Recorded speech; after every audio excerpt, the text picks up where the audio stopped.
Olá, queridos amigos.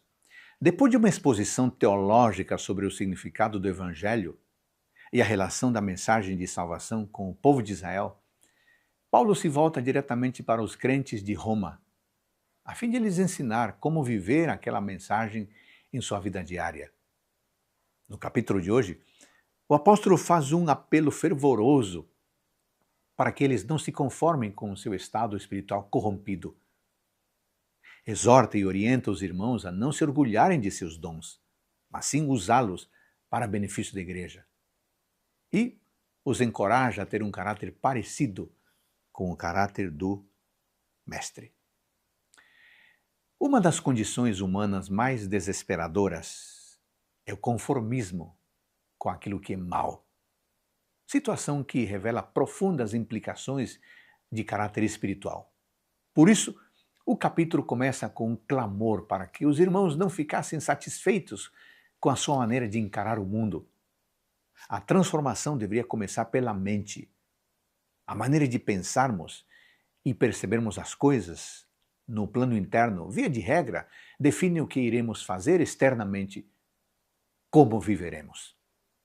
O seguidor de Cristo precisa pensar e agir sob a ótica de Cristo, não a do mundo. E isso, segundo Paulo, requer a renovação da vossa mente. Se quisermos agradar a Deus, precisamos compreender qual a vontade dele e estar dispostos a renunciar àquilo que não combina com o estilo de vida que ele preparou para cada um de nós. Essa transformação da mente inclui o reconhecimento de nossa pequenez diante da soberania divina e do projeto de salvação que somos chamados a tomar parte. O apóstolo Paulo compara a igreja a um organismo vivo, no qual seus membros são interdependentes. Quando nos submetemos a Deus e nos dedicamos à sua obra, recebemos dons que nos capacitam a sermos instrumentos de edificação da igreja e avanço do reino neste mundo. Esses diferentes dons, segundo a graça, diz o verso 6, não devem ser um tesouro pessoal, mas um meio de esperança e de edificação para os outros. A preocupação de Paulo era que aquilo que Deus destinou a ser uma bênção não se tornasse uma maldição, uma vez que muitos podiam olhar apenas para si mesmos e para suas próprias realizações, ignorando que está em tudo sujeito aos demais membros do corpo e submisso ao cabeça, que é Cristo. A última seção do capítulo apresenta 19 recomendações para o viver diário. Na base dessas prescrições está a ideia de que os cristãos devem ser parecidos com Cristos. Mesmo injustiçado, perseguido e maltratado, Jesus trilhou um caminho de renúncia até a cruz, entregando a si mesmo pelo bem daqueles quem desejava salvar. Como deveria ser então a vida daqueles que se dizem seguidores de Cristo? Como a de Cristo.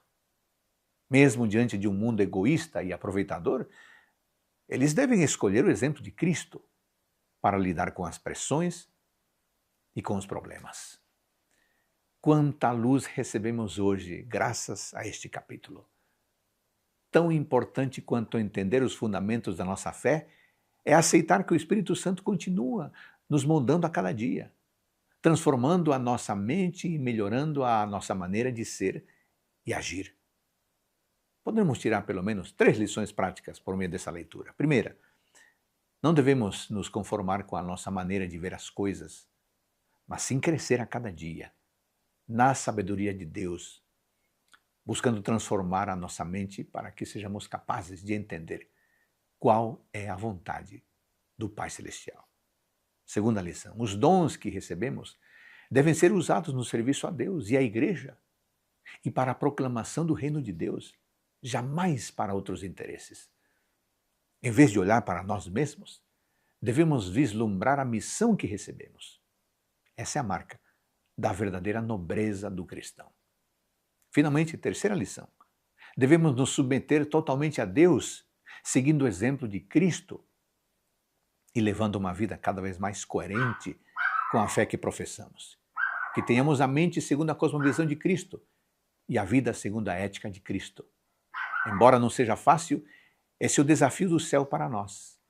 E para isso, Ele nos prometeu o Espírito Santo. E esse Espírito Santo estará ao seu lado hoje. Portanto, lindo dia para você e sua família.